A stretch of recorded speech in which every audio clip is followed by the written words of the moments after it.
अभी तक आपने सुना था कि ज्योतिबा फुले का विवाह किस प्रकार हुआ, कैसे हुआ, उनके विवाह के बारे में आप लोगों ने जाना था। अब हम आगे ये जानने की कोशिश करते हैं कि उनका विद्यालय में पुनः प्रवेश कैसे हुआ। तो ज्योतिबा की पढ़ाई छूट जाने पर यदि किसी को सबसे अधिक दुख हुआ था और ज्योतिबा के भविष्य के प्रति यदि कोई सबसे अधिक चिंतित थी, तो वह सगुणाबाई ही थीं। सगुणाबाई नहीं चाहती थीं कि ज्योतिबा सिर्फ बच्चे पैदा करने तक ही सीमित रहें, जैसा कि अधिकांश लोग करते हैं और एक दिन चल बसते हैं। वह चाहती थीं कि ज्योतिबा समाज में कोई बड़ा काम करें। ज्योति बचपन से ही वह उसकी आंखों में ईसा मसीह की करुणा देखती आई थीं। सगुणाबाई ने ज्योतिबा को पुत्र की भांति पाल पोसकर बड़ा किया था।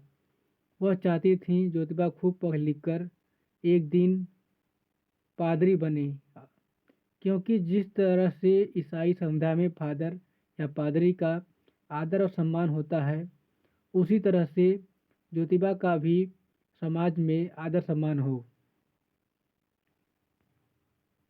लेकिन समाज के लोगों की इच्छा के विरुद्ध ज्योतिबा को स्कूल में रख पाना सगुणाबाई के लिए कतई संभव नहीं था। वह समाज, ब्राह्मणवादी व्यवस्था और ज्योतिबा के पिता गोविंद राव के आगे बेबस, लाचार और असहाय थीं। इसके बावजूद भी सगुणाबाई ने अपने सपने को खंडित होने नहीं दिया। जैसे जैसे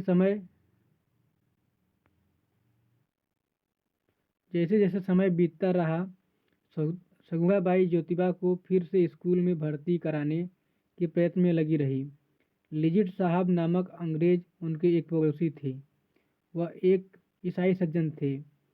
सगुणाबाई उनसे मिली। लिजिट साहब गोविंद राव के एक परिचित व घनिष्ठ मित्र मुंशी गफ्फार बेग के मित्र थे। सगुणाबाई ने लिजिट साहब से निवेदन किया कि आप गोविंद राव को समझाएं कि वह ज्योतिबा को पढ़ाई लिखाई से वंचित न करें, बल्कि उसे आगे पढ़ने दें। इसी में उसकी भलाई है। ईसाई सज्जन लिजिट साहब भी गोविंद राव को जानते थे। गफ्फार बेग मुंशी गोविंद राव के इतने निकट थे कि उनकी बात गोविंद राव कभी नहीं टाल पाते थे। उनकी हर सलाह का पूरी तरह पालन करते थे। उन दिनों ज्योतिबा दिन भर खेतों में काम करते और रात को दिए की रोशनी में पढ़ते थे।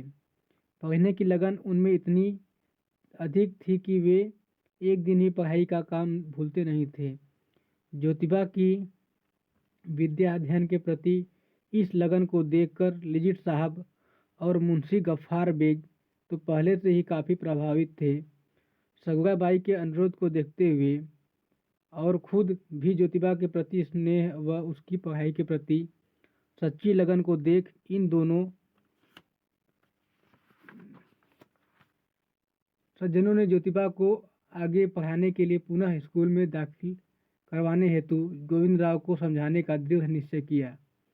एक दिन मुंशी गफ्फार बेग ने योजनाबद्ध तरीके से गोविंद राव के घर के प्रांगण में प्रवेश किया। उस समय गोविंद राव अपने घर के सामने बाग में खुरपी लिए निराई गुड़ाई कर रहे थे। ज्योतिबा उनके पीछे शांत भाव से खड़े थे। ज्योतिबा ने अपने पिताजी से विनम्र स्वर में कहा, दादा, मैं अंग्रेजी पाठशाला में जाकर पढ़ना चाहता हूँ। ज्योतिबा के मुंह से ये शब्द सुनते ही गोविंद राव ने तपाक से पूछा, यह पाठ तुझे किसने पढ़ाया? ज्योतिबा, दादा, किसी और ने नहीं, गफ्फार मुंशी बेग चाचा जी ने। उन्होंने ही मुझसे कहा कि ज्योतिबा तू अंग्रेजी स्कूल में जा और पढ़ाई कर। ज्योतिबा ने बड़ी मासूमियत से उत्तर दिया।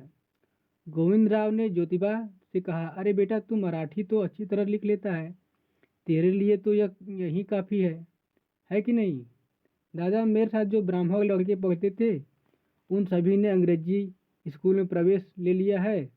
सखाराम परांजपे, सदाशिव गोबंदे, मोरवाल वेकर सहित सभी लड़के, ज्योतिबा ने कहा।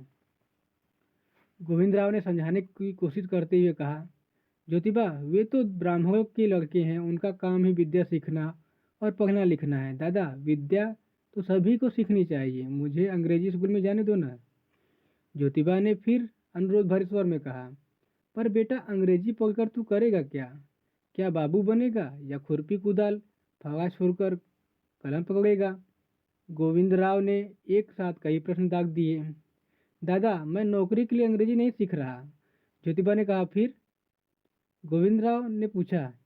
ज्योतिबा ने उत्तर देते हुए कहा, मैं समझदार बनने के लिए अंग्रेजी सीखना चाहता हूँ। गोविंदराव ने बेटे को समझाने की कोशिश करते हुए कहा, वाह बेटा, जो अंग्रेजी नहीं जानते क्या वे समझदार नहीं होते? देखो, तुम्हारे दादा तो मराठी भी नहीं जानते थे, फिर भी उन्होंने पेशवा के दरबार में बहुत बड़ा नाम कमाया। पर दादा, तब वहाँ अंग्रेजों का राज नहीं था। ज्योतिबा के इस जवाब से गोविंदराव चुप रह गए। तभी ज्योतिबा ने चौंक कर कहा, दादा देखो, दरवाजे पर गफ्फार चाचा खड़े हैं। कहते हुए ज्योतिबा घर के भीतर चले गए। गोविंदराव ने जब अपने घर के द्वार की ओर देखा तो वहाँ पर सचमुच ही हंसते हुए गफ्फार बेग को पाया। मुंशी गफ्फार बेग उन दोनों पिता पुत्र की बातें घर के दरवाजे पर खड़े खड़े बहुत ध्यान से सुन रहे थे।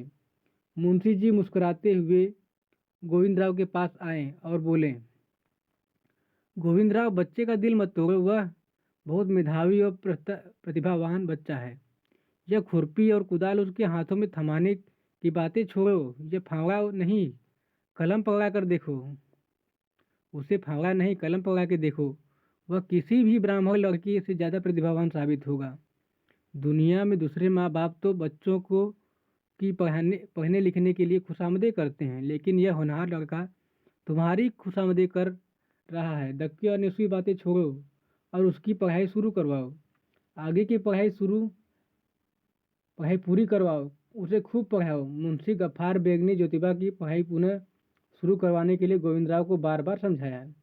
इसी बीच लिजिट साहब ने भी ज्योतिबा के बारे में जानकर कि उसमें अभी पढ़ने लिखने की लालसा बनी हुई है और पढ़ाई छुड़वाकर उसके साथ अन्याय किया जा रहा गया है, गोविंदराव को समझाया। गफ्फार बेग और लिजिट साहब के समझाने बुझाने का नतीजा यह हुआ कि 3-4 साल के अंतराल के बाद अंततः गोविंदराव ज्योतिबा को फिर से स्कूल में भर्ती कराने के लिए राजी हो गए। आखिरकार 1 जनवरी सन 1843 का वह स्वर्णिम दिन बनकर आया जब ज्योतिबा को फिर से स्कॉटिश मिशन स्कूल में भर्ती कराया गया। अब वे 16वें वर्ष में प्रवेश कर रहे थे, लेकिन अपनी प्रतिभा के बल पर ज्योतिबा ने अपनी पिछली पढ़ाई को भी बहुत थोड़े ही समय में पूरा कर लिया। स्कूल में दाखिल होने के बाद ज्योतिबा की मित्र मंडली में बढ़ोतरी होने लगी। इस मिशन स्कूल में ही अध्ययन करने के दौरान उनको मानवीय अधिकार और कर्तव्यों के संबंध में जानकारी हुई। उन पर विख्यात विचार प्रवर्तक थॉमस पेन की किताब राइट्स ऑफ मैन का बहुत गंभीर प्रभाव पड़ा। एक बार इस किताब से यूरोप भर में बहुत उथल पुथल पैदा हो गई थी। ब्राह्मणों की दमनकारी नीतियों के कारण ज्योतिबा ने संस्कृत शिक्षा का कभी भी समर्थन नहीं किया। वे हमेशा अंग्रेजी शिक्षा के समर्थक रहे, क्योंकि इसी भाषा के द्वारा उन्हें ज्ञान प्राप्त हुआ था। वे पश्चिमी शिक्षा और ईसाई धर्मोपदेशकों के कार्य तथा कल्याणकारी उपदेशों से बहुत प्रभावित थे। उनके दोस्तों में ब्राह्मण, क्षत्रिय प्रभु, कायस्थ और मुसलमान लड़के भी शामिल हो गए थे। मुसलमान लड़कों से हिंदू धर्म की कटु टीका टिप्पणी सुनकर ज्योतिबा के मन में यह जिज्ञासा होती कि आखिर इतनी विषमता और भेदभाव वाला हिंदू धर्म है कैसा, वर्ण व्यवस्था क्या है और जाति भेद के कारण क्या है। यह जानने समझने की उत्कंठा ज्योतिबा के मन में हर पल बनी रहती। बाद में ज्योतिबा ने हिंदू धर्म के कई ग्रंथों का अध्ययन किया। उन्होंने संत तुकाराम की गाथा, ज्ञानेश्वरी आदि को भी पढ़ा। उसी प्रकार उन्होंने मार्टिन लूथर किंग का चरित्र, प्रो विल्सन जॉन्स आदि लोगों के हिंदू धर्म संबंधी लेखों और किताबों का गहन अध्ययन किया। इसके अलावा उन्होंने भगवान बुद्ध, बसवेश्वर और महावीर के बारे में भी अध्ययन किया। तब उन्हें समझ में आया कि सभी समस्याओं की जड़ इस ब्राह्मण धर्म में ही है। इससे वे भली भांति समझ गए कि वेद समाज में भेद पैदा करने के लिए बनाए गए हैं। बाबा साहेब डॉक्टर अंबेडकर से पहले केवल ज्योतिबा फूले ने ही ब्राह्मणी धर्म साहित्य की समीक्षा की तथा धज्जियां उड़ाई थी। वे किसी भी धार्मिक साहित्य को अलौकिक साहित्य और किसी भी भाषा को अलौकिक भाषा मानने को तैयार नहीं थे। उन्होंने लगातार अध्ययन, चिंतन और मनन करके ब्राह्मणी धर्म ग्रंथों की वास्तविकता और इसके रहस्यों को अच्छी तरह जान लिया था। ज्योतिबा योजनाबद्ध तरीके से रोज बहुत सवेरे उठते तथा नियमानुसार दंड बैठक और व्यायाम आदि करने के बाद स्नान कर पढ़ने बैठ जाते और वह जब भी पढ़ते बहुत ही लगन तथा ध्यानपूर्वक ही पढ़ते। पढ़ाई समाप्त कर पिता के साथ बाग में कुछ काम भी करवाते। इसके बाद फिर नहा धोकर तैयार हो विद्यालय पढ़ने चले जाते। विद्यालय में जो भी पाठ पढ़ाए जाते ज्योतिबा बहुत ध्यान से सुनते और गंभीरता व लगन से समझते। तत्काल उसको दोहरा भी लेते। प्रत्येक दिन का पढ़ाया पाठ उसी दिन याद कर लेते। उनकी यह खूबी थी कि वह आज का सबक कल के लिए नहीं छोड़ते थे। यही कारण है कि अपने विद्यालय की परीक्षाओं में उन्होंने प्रथम श्रेणी के अंक प्राप्त किए। इसके बाद तो ज्योतिबा अपनी शिक्षकों और सहपाठियों सभी के स्नेह और श्रद्धा के पात्र बन गए। हर व्यक्ति ज्योतिबा को अपना स्नेह भाजन बना लेना चाहता था। सदाशिव बल्लाल गोबंदेन नाम का एक ब्राह्मण ज्योतिबा का साथी था। दोनों में गहरी दोस्ती थी। दोनों हमेशा समाज, धर्म और देश की स्थिति पर सोचते रहते। थॉमस पेन के प्रसिद्ध ग्रंथ राइट्स ऑफ मैन से दोनों खूब प्रभावित हुए थे। राइट्स ऑफ मैन आम आदमी का बाइबल मानी जाती थी। देश पर अंग्रेजों का राज था और चारों ओर था गुलामी का घनघोर अंधेरा। राजा हारे हुए और प्रजा थकी हुई थी, लेकिन तब भी कहीं न कहीं से स्वतंत्रता की चिंगारी फूट पड़ती। ज्योतिबा यह जानकर हैरान थे कि यह क्रांति समाज के सबसे निचले तबके से हो रही थी। 1826 में उमाजी नाइक ने विद्रोह की पताका फहरा दी। 1830 में पूना जिले के कोलियों ने विद्रोह कर दिया। पेशवाई के नष्ट होने से पूना के ब्राह्मणों को ऐसा लगने लगा कि जैसे कि उन पर आसमान टूट पड़ा हो। अतः अंग्रेजों के खिलाफ ब्राह्मणों ने षड्यंत्र रचना शुरू कर दिया, क्योंकि इससे उनके वर्चस्व को गहरा धक्का लगा था। अब समाज में न उनका रौब रह गया था, न इज्जत। प्रजातंत्र और नवजागरण ने उनके धर्म की सारी चूलें हिलाकर रख दी थी। मनुस्मृति को अब कोई रद्दी के भाव भी नहीं खरीदता था। पढ़ने लिखने वाले गैर ब्राह्मण छात्रों के सहयोग से वे अंग्रेजी शासन के विरुद्ध देश में विद्रोह का वातावरण बनाने का तरकीब सोचने लगे और पुनः पेशवाई को स्थापित करने के लिए योजनाएं बनाने लगे। पूना के कुछ ब्राह्मण अध्यापक स्कूलों में छत्रपति शिवाजी महाराज, नेपोलियन बोनापार्ट आदि के चरित्र की कुछ कथाएं उन अबोध मन के छात्रों को अलग अलग ढंग से पढ़ाने लगे। बापू भ्रांगे और राघोजी भ्रांगे ने 1848 में ब्रिटिश सत्ता के खिलाफ जंग छेड़ दी, लेकिन ये और न जाने कितने अन्य प्रयास विफल रहे। अंग्रेजों ने बहुत निर्दयता के साथ सारे विद्रोह को कुचल दिया। न जाने कितने विद्रोहियों को सरेआम फांसी पर लटका दिया गया। ज्योतिबा और उसके देश प्रेमी मित्र स्वतंत्रता के इन छोटे छोटे संघर्षों को बहुत ध्यान से देख रहे थे। औरों की तरह उनके मन पर भी इन संघर्ष करने वाले सूरवीरों के त्याग का गहरा प्रभाव पड़ रहा था। पूना में उन दिनों लहूजी मांग की व्यायामशाला बहुत प्रसिद्ध थी। ज्योतिबा और उनके मित्र इस व्यायामशाला में जोर आजमाने तथा व्यायाम करने जाते थे। यह व्यायामशाला मनोबल और बाहुबल साधने का तीर्थ थी।